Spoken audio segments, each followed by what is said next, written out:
Hi everyone, welcome back to The Slot, the channel where we share the love for art, literature, history and today mythology. And today we're gonna talk about the 6 most important gods of the Nordic mythology.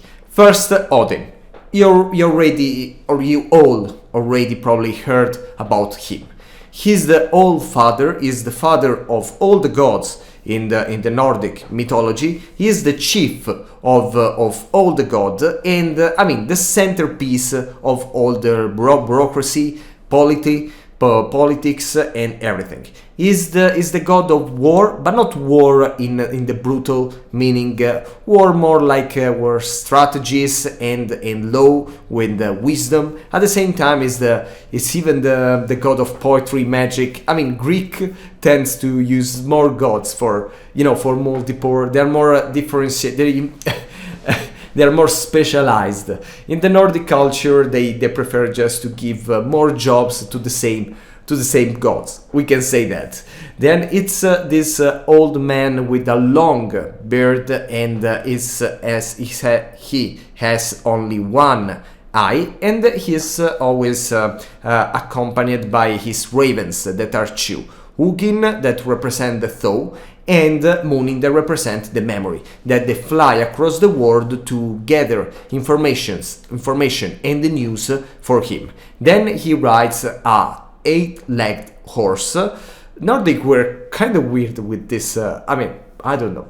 And he wields the spear Gungnir, that it's a spear that never miss the mark. So he's the god of wisdom, so it's always on his quest for knowledge, and he sacrificed at some point one of his eye. That's why he has one to gain wisdom, and at the end he hung himself from the world tree for 9 days and nights to learn the secrets of the runes. So a way, to sacrifice a part, we can say, of his life and his eye to gain the knowledge and become the All-Father, so the master of all the gods. And another thing that if you watch the series American Gods, you will have seen probably, is that it's even the god of manipulation. He manipulates people and events to his own benefits, and sometimes at a very big cost of the other. For example, in this series, for example, spoiler alert, he sacrifices his son at the end. So it's for real the master manipulator, and is waiting with is gathering in the Valhalla all the slain warriors, the Einherjar, that they will fight with him, alongside him during the Ragnarok. That is the end of the world. The second god that probably you already all heard about is Thor, the Thunderer.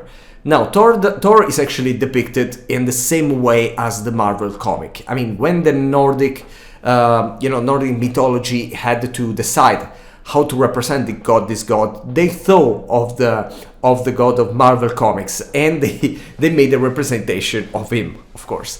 Now, Thor is the god of the thunder, the storm, the strength, and the protection. He's a very good god, very beloved by all the warriors and people overall, because he's their protectors. And even if it's this brutal warrior, he's also, a kind god of fertility and agriculture.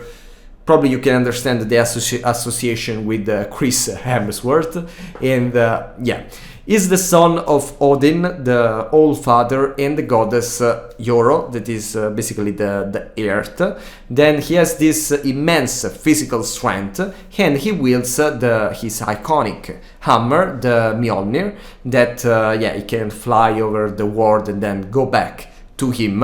What it's different from the comics is that to lift this incredible magical hammer, he need iron gloves called yarn gripper. Probably I'm saying wrong all the pronunciation. I'm very sorry about that.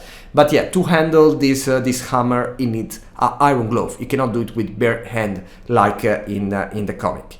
In the mythology, he defeated many monsters like the serpent of Midgard that was a big problem in the Nordic mythology, and he was protecting the earth that is called the Midgard that is the world of the humans from giants. He was always fighting against giants.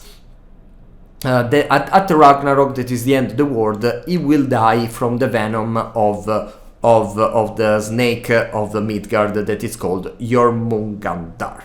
And it's also the defender of Asgard that you probably already heard about.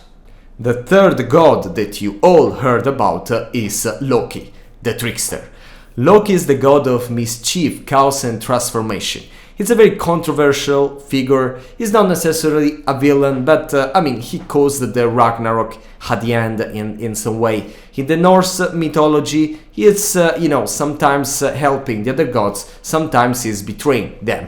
Exactly like in the Marvel comics. Then he's a giant. He's not actually a god, and this is similar to the Loki of the Marvel that I think is one of the ice giants, something like that. And but at the end it will become the blood brother of Thor, and he will live among these god people. He's cunning, witty, and a master shapeshifter. He can turn his shape into other animals, and in this way, and with taking the form of other people, other gods, sometimes he causes very catastrophic events. He even managed to take the Mjolnir, the hammer of Thor, shapeshifting, making all a machination of his kind. Then he's the father of many monsters like Fenrir, that is a giant wolf that you can see in Thor Ragnarok, and Jormungandr, that what we say is the serpent that will attack the world and that will actually kill Thor. And then Hel, that is the goddess of the underworld, that is in the Marvel comics. He's the goddess. In that case is the sister of him, but it's actually her daughter, his daughter. And anyway, probably I was wrong. Loki is the brother of Odin, the blood brother of Odin, not of Thor like in the Marvel comics. The fourth god is Freyja, the Lady of Love and War. Yeah, she was the goddess both of the love and the war. She was one of the most powerful Norse gods, and she's basically who brought the magic to the world of the gods. She rides a chariot drawn by cats. This is funny. I don't know if it's frightening, but it's definitely funny. And she can turn into a falcon. Now, she's as I say, she has this double figure of a warrior, a lady warrior, and a mother of fertility and love and everything. And she's also the goddess of the lost things. And one of the things that she's damnly looking for is her husband.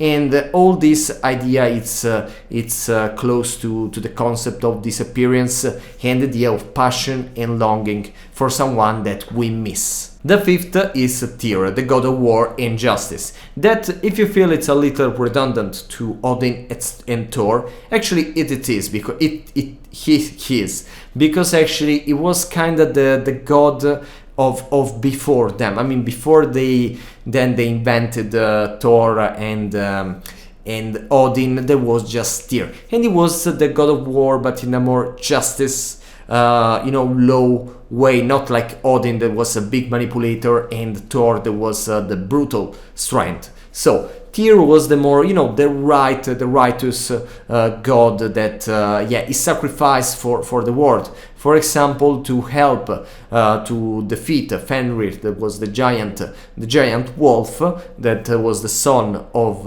Loki. He decided to sacrifice his hand to stop it, while the other gods were chaining, putting a chain on him. So yeah, it's basically associated with the justice or the lawful combat, and it's someone that put the interest of its people above his, and I mean, actually that it was a rare thing in the Norse mythology. The sixth god, and even this is taken from the Marvel comics, I don't remember if the name was exactly the same, but is Heimdall, the Watcher of the Gods. He was the sentry that was like in the Bifrost, that is the rainbow bridge that was connected Asgard, the realm of the gods, to Midgard, that was the world of humans. And he was this ever watchful warden that was not sleeping at all, and he has a lot of sharp senses because he was hearing everything that was happening in the world of man. He's the son of Nine Mother, that it's something, I mean, a mythological detail, very mysterious and cryptic, and it's described as a shining, radiant, and probably something like the light itself. Okay, the god of light, we can say. He wields the horn, the Gilar horn, that he will blow to announce the beginning of the Ragnarok, the end of the world, and he was one of the few gods that is supposed to survive the apocalypse, even if at the end he will have a fight with Loki, and they are destined to hit and probably kill each other. So, thank you for following me, let's see very soon.